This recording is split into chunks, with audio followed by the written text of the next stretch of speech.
করো দিবি ডাকবে নিচে ডাকবে আওয়াজ আওয়াজ আওয়াজ।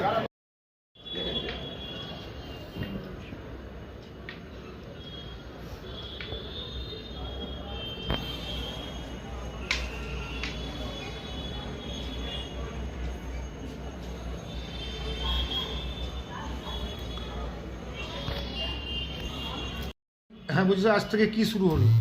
আজ থেকে মালদায় চতুর্থ লোক আদালত শুরু হলো।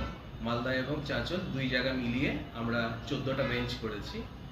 তার মধ্যে মূলত যেগুলো করছি আমরা বিএসএনএল ব্যাংক, ফাইন্যান্স কোম্পানি, যেগুলো মানুষ ছোট ছোট লোন নিয়েছেন, ধরুন ডিফল্ট করে গেছেন, সেগুলোতে একটা মধ্যস্থতার মাধ্যমে একটা কম পয়সায় তাড়াতাড়ি যাতে নিষ্পত্তি হয়ে যায় কেস হওয়ার আগেই, সেগুলোই আমরা জোর দিই।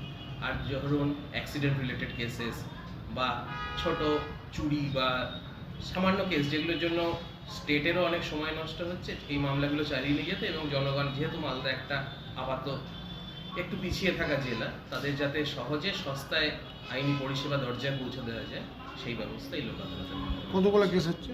টোটাল 9,820, চাঁচল এবং মালদা মিলিয়ে। মালদায় 8,000-এর উপরে, বাকিটা চাঁচল থেকে আসছে। এখানে মালদায় সাড়া খুব ভালো পাওয়া যায় লোক আদালতে, গত বছরও হয়েছিল এবং এবারও আশা করছি আমরা মালদা জনগণের সহযোগিতা। আপনার নাম? রেজিগনেশন? অমর্ত্য চক্রবর্তী, আমি সেক্রেটারি ডিএলএসএ মালদা।